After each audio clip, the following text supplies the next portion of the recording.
On entend parler des fronts partout, que ce soit à la télévision, lors des courses de bateaux, on entend parler d'un skipper qui navigue en avant du front qui passe au-dessus de la flotte, mais au fait, qu'est-ce que c'est exactement qu'un front? Aujourd'hui, nous allons nous intéresser au front froid dans l'hémisphère sud.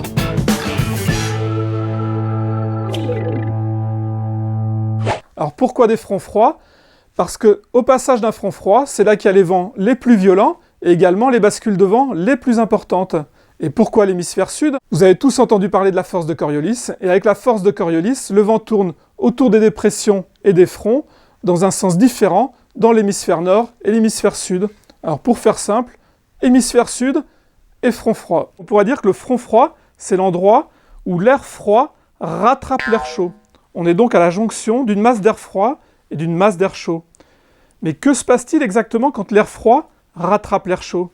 Alors pour cela, nous allons faire appel à Claire qui nous a monté une petite expérience qui montre bien l'interaction de l'air froid avec l'air chaud. Claire, peux-tu nous expliquer ce qui se passe? Eh bien justement, on va voir. Que se passe-t-il quand l'air froid rencontre l'air chaud? On a une petite expérience, là il fait froid dehors, chaud à l'intérieur, on est l'hiver. Lorsqu'on ouvre la porte, l'air froid rencontre l'air chaud. Que se passe-t-il? L'air froid, il est plus lourd. Donc il va s'engouffrer, comme on le voit sur la petite girouette, il s'engouffre sous l'air chaud.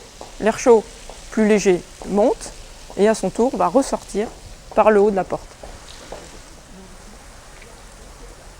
Et dans un front, ça se passe de la même façon? Quasiment. C'est un peu plus compliqué, mais ce sont les grands principes, c'est ça. Les masses d'air ne se mélangent pas, l'air froid est plus lourd et plus dense, et il s'engouffre sur l'air chaud et rejette l'air chaud en altitude. Et que se passe-t-il au-dessus? Y a-t-il des nuages qui se forment? Alors tout ça fait des nuages, de l'air chaud qui monte, c'est de l'air qui se détend, qui se refroidit. Et en se refroidissant, il va atteindre un point de saturation, il va condenser, saturer et probablement précipiter. Résumons. L'air froid pousse l'air chaud qui a tendance à monter. Des nuages se forment avec des grains, de la pluie, des rafales de vent. On voit bien cette zone de turbulence sur les images satellites. Les nuages et les grains les plus actifs apparaissent en bleu.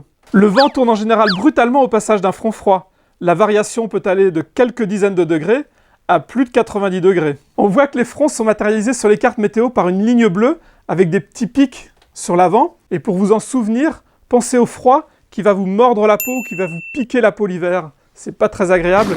Le front froid est toujours associé à une dépression. Il se déplace d'ouest en est à quelques dizaines de kilomètres heure. Pour les marins, entre 20 et 30 nœuds, on va dire en moyenne. Que se passe-t-il quand les concurrents naviguent dans le même sens que le front?